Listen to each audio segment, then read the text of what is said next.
भगवान शिव अयोध्या राम जी से मिलने क्यों गए? जब भगवान विष्णु ने त्रेता युग में मर्यादा पुरुषोत्तम श्री राम के रूप में अवतार लिया, तब शिव ने यह जान लिया कि यह वही भगवान हैं जिनके वे अंतकाल से आराधना करते आए हैं।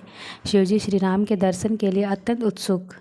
जब श्री राम अपने बालकाय में अयोध्या में थे, तब भगवान शिव एक अघोरी साधु का रूप धारण कर अयोध्या पधारे। उनके साथ माता पार्वती भी एक सामान्य स्त्री के वेश में थी। शिवजी ने देखा कि पूरी अयोध्या श्री राम की बाल रूप की भक्ति में डूबी हुई थी। शिवजी सीधे श्री राम के महल नहीं गए, बल्कि अयोध्या की गलियों में घूमते रहे। उनके हृदय में श्री राम के दर्शन की इच्छा प्रकट हुई। जब श्री राम को ज्ञात हुआ कि एक महान योगी अयोध्या में आए हैं, तो वे स्वयं उनसे मिलने गए। जैसे ही शिव जी ने श्री राम का दर्शन किया, उनकी आंखों से प्रेम के आंसू बहने लगे।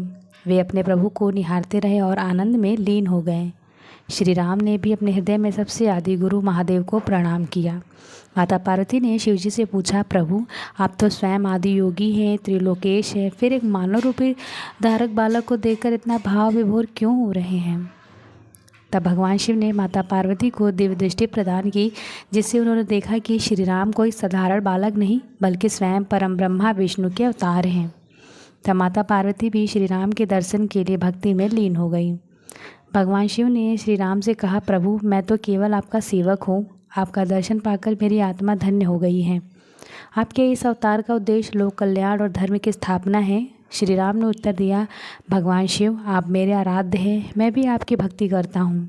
आपके बिना मेरी लीला अधूरी है। यह कथा भगवान शिव और विष्णु के अटूट संबंध को दर्शाती है। भगवान शिव श्री राम के परम भक्त थे, वहीं श्री राम स्वयं शिव के आराधक हैं। इस मिलन से यही सिद्ध होता है कि भक्ति और प्रेम से बड़ा कुछ नहीं होता है, और जब भगवान भी अपने भक्तों से मिलने आते हैं, तो यही उनकी करुणा और अनुकंपा का प्रतीक होता है। यह कथा हमें यह सिखाती है कि भक्ति में समर्पण और प्रेम होना चाहिए, चाहे वह शिव के हो या श्री राम के। दोनों ही एक सत्य के दो रूप हैं।